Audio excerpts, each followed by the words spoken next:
Our second session today looks at trends and key players in the online Muslim travel space, which is evolving by the day, as we heard in session 1. In fact, Rafi from Dinar Standard told us there's $40 million worth, I would probably think it's going up by the day, $40 million worth of investment in the halal travel tech space at the moment.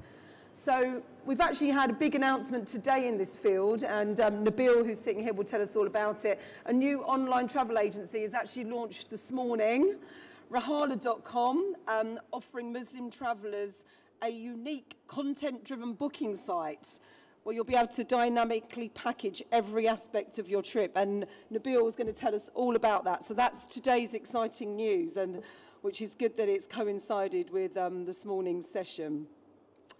So with us here today, as I mentioned, Nabil Sharif, who's to my immediate left. He's the founder of Rahala.com, which I just mentioned, as well as halal travel specialist Serendipity TaylorMade and Luxury Halal Travel.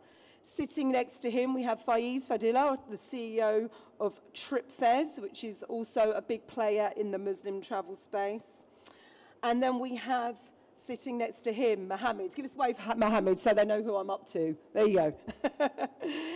He is the founder and CEO of the Umrah business at HolidayMe.com. We heard about them in the first session.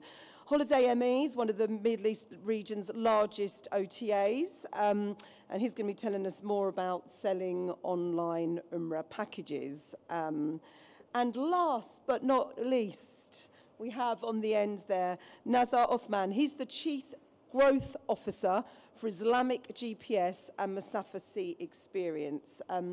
He's going to tell us more about that, but in a nutshell, Masafah C Experience specialises in developing and marketing Muslim-friendly and halal-centric tourism products, which includes Islamic GPS and Augmented Reality Islamic app. That basically helps Muslims find the nearest mosque and Islamic landmarks around the world. So I'm going to hand over to him, because rather than me talking about it, he's going to show you. So please come up and give us your demo. Thanks, Nazar.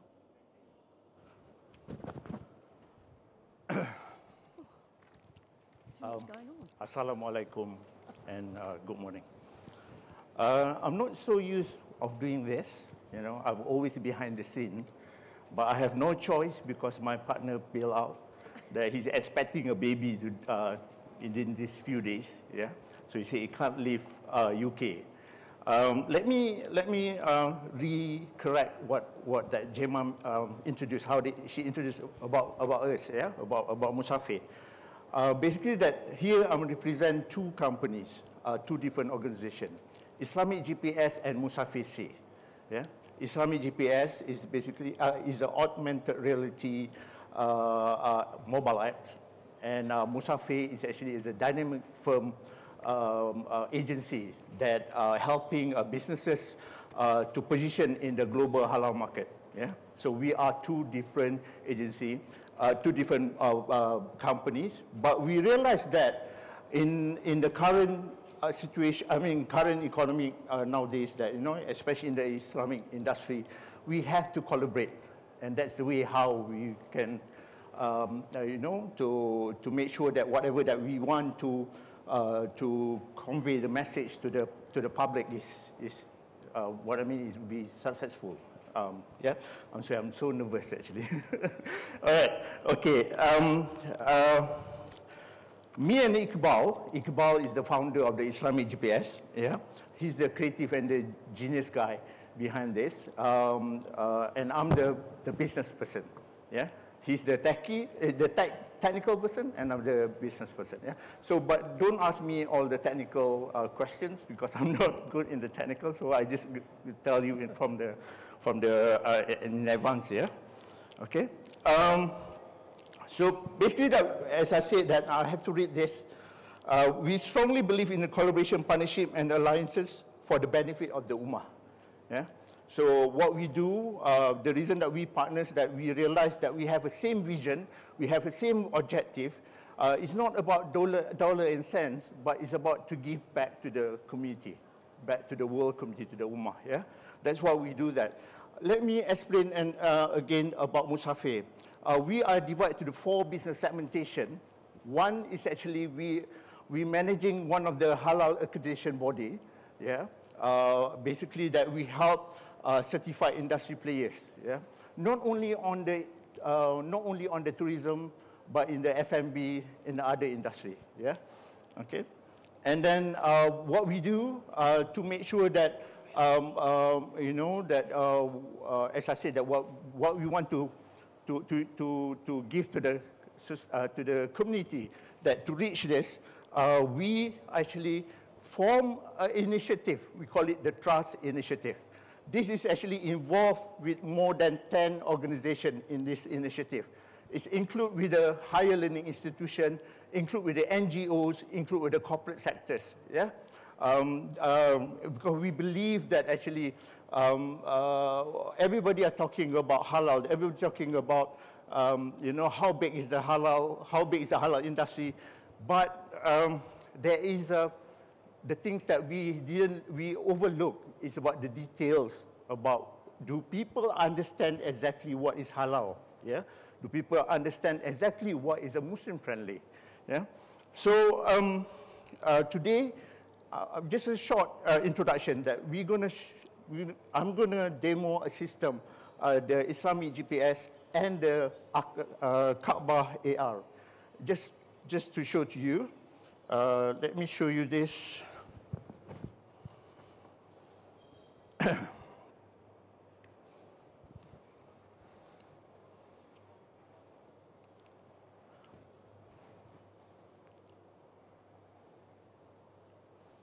All right. Can you see? You can see that there's a green label mark, yeah? Basically, that is to show the nearest mosque from here, nearest musalla, nearest landmark, yeah? When you click, there will be the information about the places, all right? So we are in the process to develop.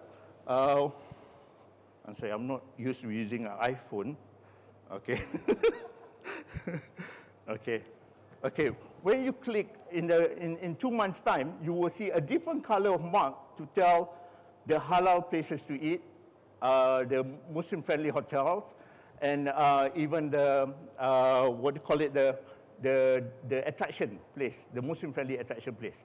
You know, we realized that there's many OTAs in the market and coming out new OTAs. You know, but what we want to do differently, we want to make sure who we are promote is halal certified, not just a Muslim-friendly, and not just basically that it's happening in around the world that people self-claim they are halal, even the Muslim people, you know, because they run the business. They said, "Oh, I'm a Muslim. My place is halal," which is actually is wrong, you know, because and in fact yesterday when I reached here on Sunday, I was going around and asking around everyone in the Europe pavilion, in the other pavilion too, and I said to them, do you know about halal? And they said, oh yeah, we are halal. We are halal. Our chef is Muslim. Yeah, I said, oh, okay. That is not halal. That is not complete halal, okay? And I said, you have to be halal certified, you know? It's not fair for the Muslim travelers when they go and they say, oh yeah, we are halal, and then end up that they realize that it's not halal.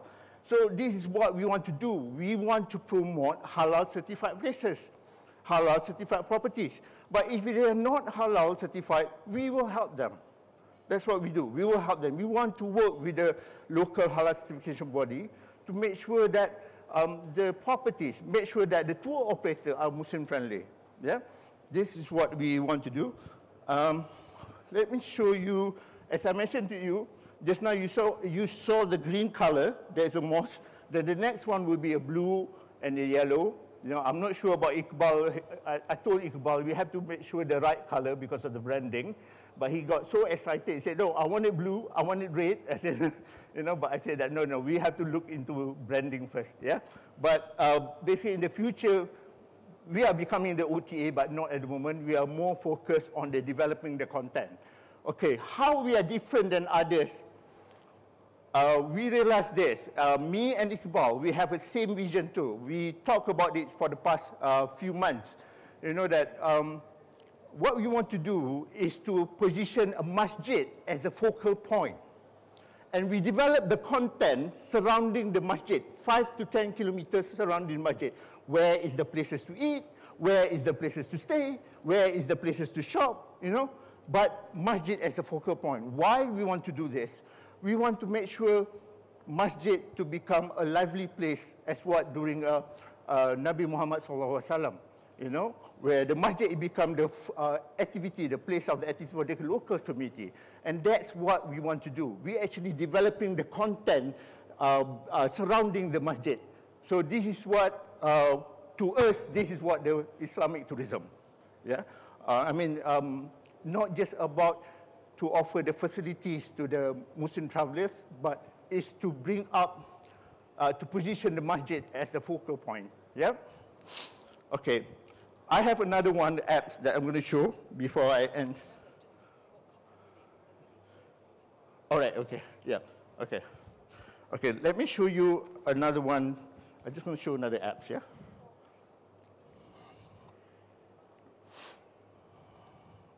Somebody can, the iPhone, please.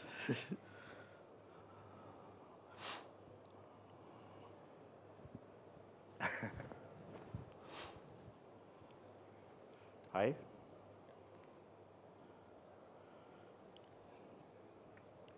All right, I'm going to show you this.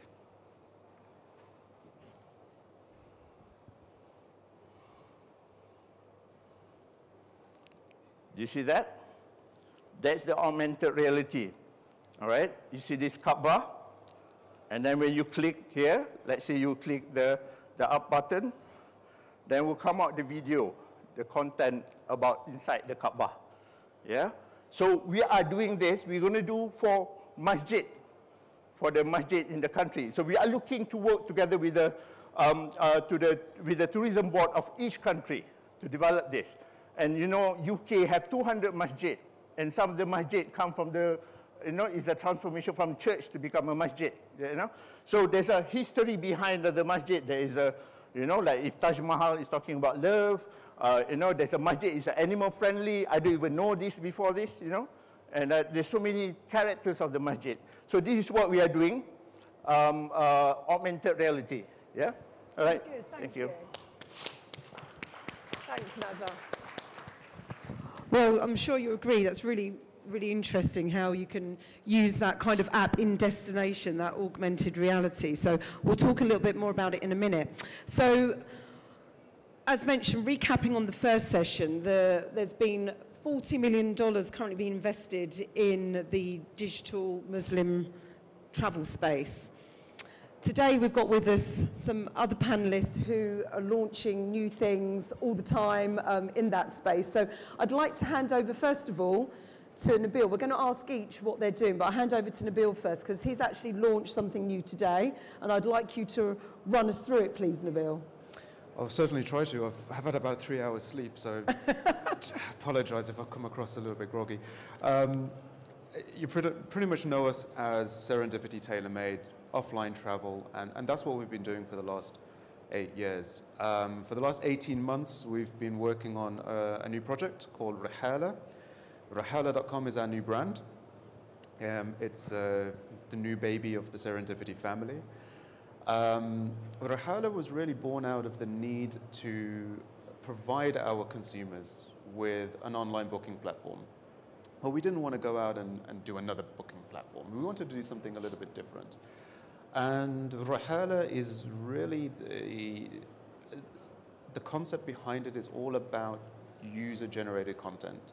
It's about encouraging Muslims to be inspired to travel from their peers, because at the end of the day, as a travel company, we can inspire to a certain level. But what really gets people going and gets people traveling is what their friends are doing, what their family are doing, what their favorite influencer is doing. That's the world we live in today. And when it comes down to the functional aspects of Rihala, you can book your flights, your accommodation, your transfers, all based on dedicated halal content that we've accumulated over the last 8 years. So currently we all have about 1,500 hotels. Mamoon was mentioning earlier about filtering by halal facilities, and that's something that we've implemented purely because it was a demand of our clients. So in the booking engine, they can select that I only want to go to a hotel which is alcohol-free. I only want to go to a hotel that has a private swimming pool. And that's all data and information that we've been curating over the last so many years. From the user-generated content perspective, this is really exciting for us. We've integrated within the site the ability to be inspired by other Muslims and other people that travel to destinations that you want to go to. So you might want to go to Thailand, for example, and your favorite influencer might have done a food blog out there, and they might have had some pad thai, and they've guess what? It was a halal restaurant that they ate in, and they look fabulous, of course, because all influencers do. And from there, they can then find out more about Thailand through our content system, be inspired to travel, and obviously have a very competitive price point, because obviously an OTA has to be as competitive as possible in this day and age. So that is Rihala in a nutshell. It's due to be, it is live now from an English storefront, but we will be reaching out to the US and Canadian market as well, and B2B platforms as well.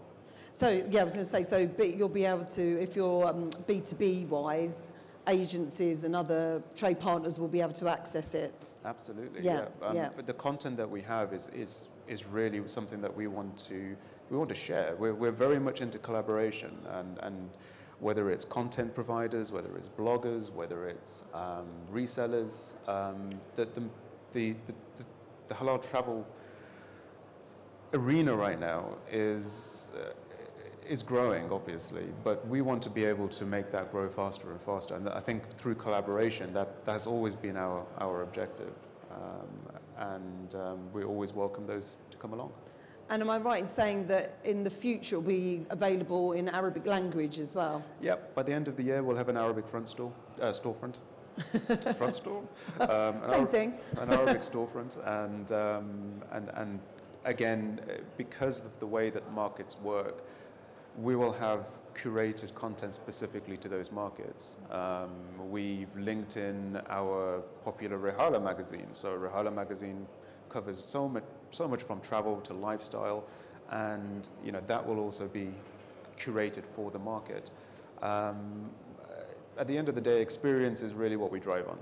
Experiences in travel for us is key. The halal benefits and the Muslim-friendly benefits, we provide that information for people to make an informed choice on. We're not there to force people to go to only alcohol-free hotels.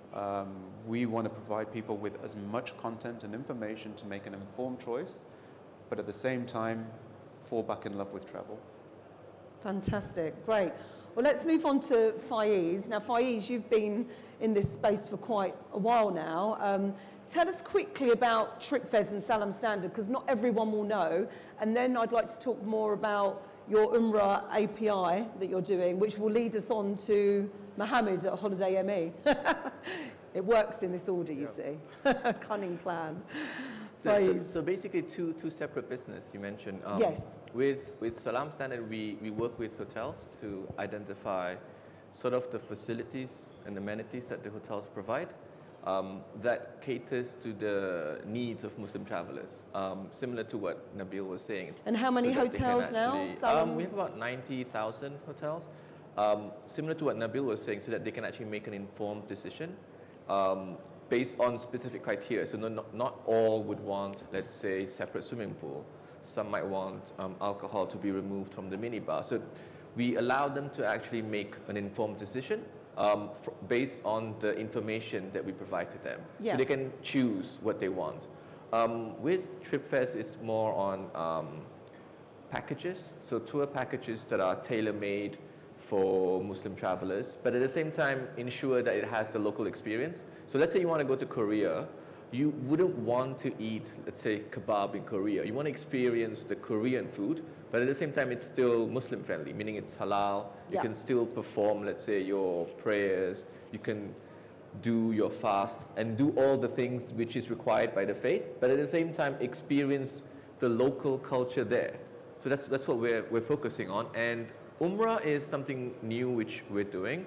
Again, we're trying to digitize the whole Umrah process. But at the moment, it's more on packages. I think Muhammad can add later on some of the FIT packages that he's working on to enable instant booking. But tell us about the technology that you have to power this to provide to third parties. I think for travel packages is a lot easier, but Umrah is a little bit more complex. Sure. It involves visa. It involves so different demographic prefers to stay at different hotels, different distances, different requirement and needs. So what we're doing is actually we're creating the packages for specific demographic, but enables other third party to actually sell it as well. So they don't actually need to create the whole package. Yeah. They don't need to negotiate all the things, but they can actually sell Umrah packages online. So you give them the API connection to that So we give them the API packages. connection so they can access packages and sell them. So for us, it's more like a distribution channel, but at the same time, for our partners, it's more like increasing the basket size of their overall spend of their consumer, but at the same time upsell whatever that they have. So tap on their existing consumer and try to sell them other stuff. Sure. Now, the digitization of Umrah was a big trend that Rafi from Dinar Standard identified in the first session. Mohammed, tell us, this is obviously something at Holiday ME your business is pursuing, and I believe working with FIEs in that respect. Can you tell us more about it? Yes. Hi. Hello. Yeah, Umrah business been for a very, very long time.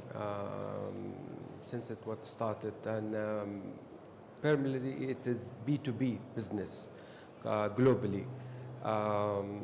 In the recent years, the government started part of Vision 2030. They want to increase the number of mu'tamers to visit Saudi Arabia, to visit Mecca and Medina specifically. They want to ease the process of people visiting from the actual booking until the end of visa, hotel transfers. Well, 2 years back, we've started doing all, looking into that domain, and with my vast experience on this, we went down and dig down and sat in many sessions to come up with, to design the complete system. So we worked on Holiday Me itself as a product in it, and also we launched a new site. It's called umrahme.com, which is targeting the Muslim globally. We integrated directly with the ministry to issue instant MOFA visas. We launched our product in the United Arab Emirates since January, and we're rolling it out throughout the GCC, also Malaysia, India. So we're rolling our services as we speak. What we did is we brought the visa API. We put it part of the package customization, where the mu'tamir can go and customize his package from his ticket, airline ticket, hotel, or local transfer, meet and assist, and the MOFA issuance. Recently, actually, 3 days ago, the government rolled out the complete e-visa globally. Yes. Where you can, after getting the MOFA, no need to go back to the embassy. You go into a certain portal and print your visa with a small questionnaire. And I think by doing so, it will generate the numbers of mu'tamers, where part of Vision 2030, we want 30 million mu'tamers, and 2020, 15 million.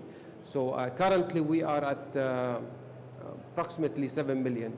And I think we're going to cross this by year end from number of mu'tamers. So do you think really with the these online, methods now being available, this is going to help Saudi reach its target for 2030? Yes, because you are, as an OTA, purely B2C, you are going to target globally and market reach.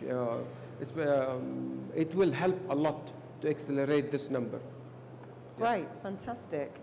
And Faiz, I mean, what kind of demand are you seeing, from third parties? OTAs suddenly realising they want to get involved and start offering Umrah packages online and other halal travel online. What demand are you seeing? Where's it coming from? I'd like to echo the previous panel when they were saying that a lot of the OTAs are now going into this specific market, yes, particularly because it's a huge market. I mean, 20% of the global, 20%, if I'm not mistaken, of the global population consider themselves as Muslim. So it's a huge amount. And with the increasing number of youth population, and if you look at the distribution of the millennials, they're all distributed in Muslim majority countries. You have Southeast Asia, South Asia, Africa. Those are all Muslim majority countries. So you can say for sure that within the next 10 years, it's the youth within this specific region are going to drive the tourism. So that's why a lot of the OTAs are very, very interested in this specific market. Sure. So it's a unique proposition that they can actually offer to make these people in this region feel like, hey, this OTA is actually catering to the needs of my needs. It's not a global need, it's my need. I need this, and they are offering this. So I think it's going to move towards that. It's interesting because we're talking about, major global OTAs, but actually going into niches like this. So I wouldn't say niches. It's more like meeting the demand. So you have, I mean, like it's across tourism. They're doing, a lot of the OTAs are doing everything they can to capture every single market that is available. So you have family-friendly hotels. You have all sorts of labels, and one of it would be Muslim-friendly. Sure, yeah. So, Nazar, you were talking about, how collaboration was really important. Obviously, you're trying to collaborate with destinations. How would you collaborate with these guys who have got, the online presence?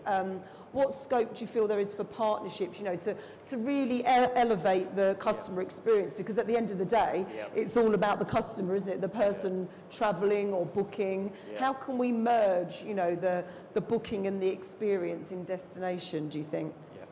As I mentioned before, that we don't think that we are ready to be called as an OTA. We are more on the Islamic tourism content provider, And now once we are ready with all the content, and then we need OTA to work together with OTA. Maybe we work with Faiz, Faiz, right? Yeah. Faiz, maybe we work with Haji here, So that's how the collaboration should be. And then, as I said, that nowadays that you can't just go on your own. You have to work with others, to make it work. And then do because of the ummah, not because of yourself, not because of your cash, not dollar and cents. That's how it's going to work.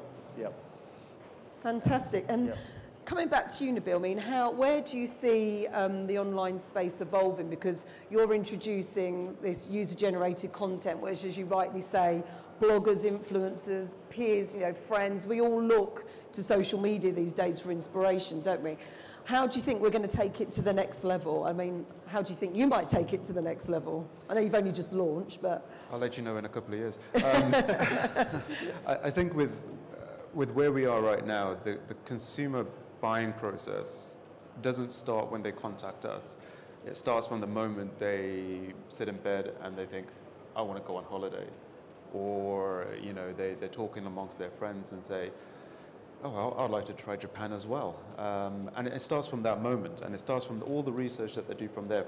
As a provider and a fulfiller of travel, we can't wait for people to come to us. We've got to start talking to them way before they actually initially contact us or log onto our website and start making price inquiries. Currently in our user-generated content database, we have, on the last check, which was yesterday, we have over 500,000 halal travel-related assets, within there. And that's that's everything from videos on Instagram to, you know, selfies in front of the Eiffel Tower to, you know, to, like I said, influencers and brand ambassadors around the world. So it's certainly something that you can't dismiss. And I think for the last couple of years, we've been talking about social media. And as the previous panel mentioned, we are not isolated as travel in the halal economy. We are part of a wider halal economy and a Muslim buyer. Fashion has an influence on travel. Food has an influence. Lifestyle has an influence. And the quicker we embrace that, I think the quicker we'll be able to provide a better set of content and really integrate ourselves within the buyer process of the Muslim consumers' minds over the next, at least, well, we see it as the next 18 to 24 months. Yeah. Mohammed, any thoughts on that, on where the travel space, both, you know, Umrah, but also general travel space, you know, within the halal market, where do you think it's heading? A lot of content, yeah, especially in Umrah and leisure. Social media is a very important tool to achieve because you need to work and make so much awareness in the Umrah domain. I'm talking specifically because it's been primitively for many years, and we need to spread this awareness that how easy the process now to obtain it and make the visa available and come to Saudi Arabia. A lot of the content is where we have a lot of logistics, like we have now trains between Mecca, Medina.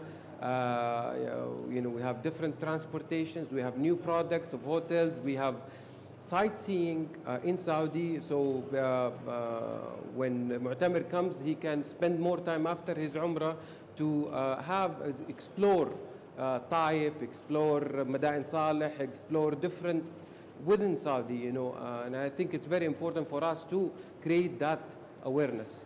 Sure. Yeah. Faiz, what's the next big thing? I'd like to echo what Mohammed is saying. I mean, it's social media is very important because one is, if your friends tells you, like, let's say Dubai is interesting, then you're more likely to go to Dubai. If all your friends start posting Dubai, then everyone would like, hey, I want to go to Dubai.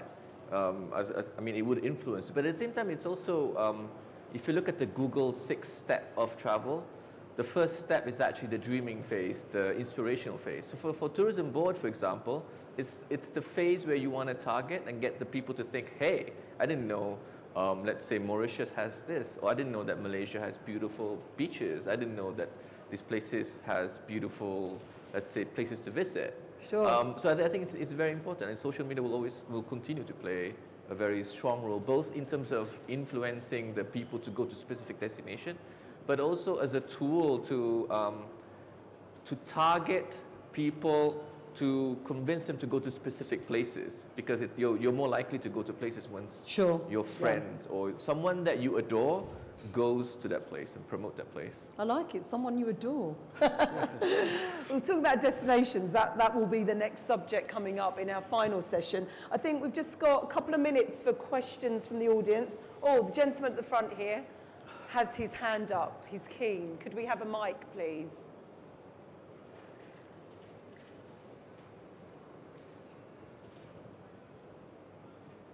Here we go. I do have a couple of notes, but quickly I'll go through them. Yes. With the trend of the B2C on the Umrah packages going forward from Saudi Arabia, as we see that the authorities are trying to facilitate the e-visa and so on, don't you think that the engagement of the airlines or the regional airlines or the global airlines will be more evolved moving forward towards this kind of traffic? This is one question. The second one, I would love to see a single platform demonstrating the lifestyle of, let's say, Muslim travelers in a way that it covers all the aspects that you have said, from the food from the behavior. And as we say also, it varies from a region to another. But if I do see a single platform which caters all the requirements for the families, for the individuals, for the youth, for the elder people, this will be perfect. You mean an online travel platform? Platform. Yeah. With the facilities of having the nearest, let's say, Masjid, nearest restaurant. And I'll give you a small example. I've been with my family 2 years ago in one of the Asian countries, specifically South Korea. My family, they do sometimes, they're keen to go to, let's say, Muslim or halal restaurants. To me, I'm fine with it. So I went with them, and the first question my sister asked the chef is the food is halal or no? They said, we do have a Muslim chef who's cooking for you. She said, no, it's not enough.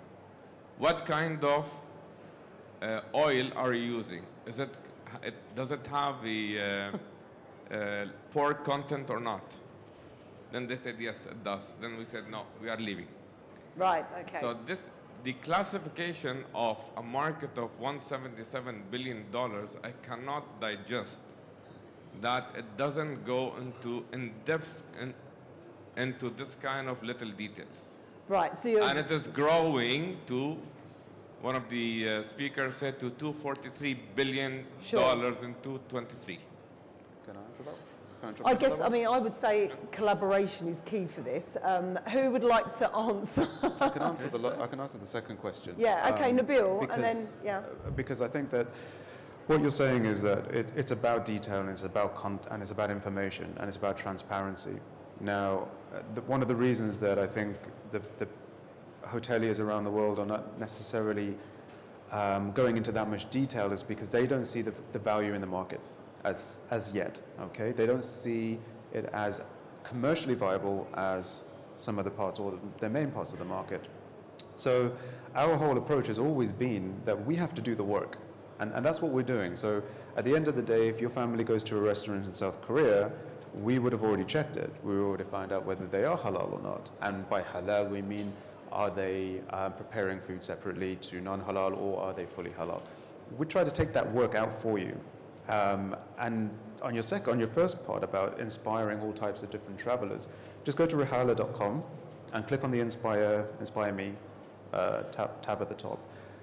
You'll get inspiration from all types of travelers, you know, from Malaysian travelers that are coming to Europe to British travelers that are going to Malaysia. And it really is about sharing all those experiences that anybody that comes to the site will be able to find some inspiration from somebody that is like them, one of their peers, somebody that reflects them. And I think it's really important that we do that, because travel is not just for young people. It's for families, it's for couples, it's for people that might be traveling solo. It might be somebody that's just had a bereavement and, you know, they want to travel on their own. There are so many different types of people that, whether you're Muslim or not, travel still appeals to. Great. Now, we are running out of time, but just to address the airline part, I guess is that component on your website, Mohammed? Yes. Regarding, it's a very good question. Regarding the airlines, the regional airlines, and actually globally, in Umrah, it used to be fixed departures, groups coming to Saudi, and this is the trend. Now where you see the OTAs and B2C business coming up, you see individuals coming for weekends, for 2 to 3 days, especially, I mean, from UAE. You see weekenders a lot. They come for 1 day, 2 days. And I think this will happen. The ecosystem of the actual process, journey for the visas have changed a lot. With the ease of e-visa now and the MOFA instantly, I think a lot of airlines will penetrate, go into this domain, because they have the content, they have everything, they have the logistics. They just want to tap into that process of issuing the visa. And I think it will happen soon because the market reach for airlines is global and they can get the traffic. Great. Yeah. Ladies and gentlemen, we're going to have to wrap it up there because we've got our third session happening now. We could talk about this for a lot longer. Maybe we'll do that next year. Please give our panelists a big round of applause. Thank you. Thank you.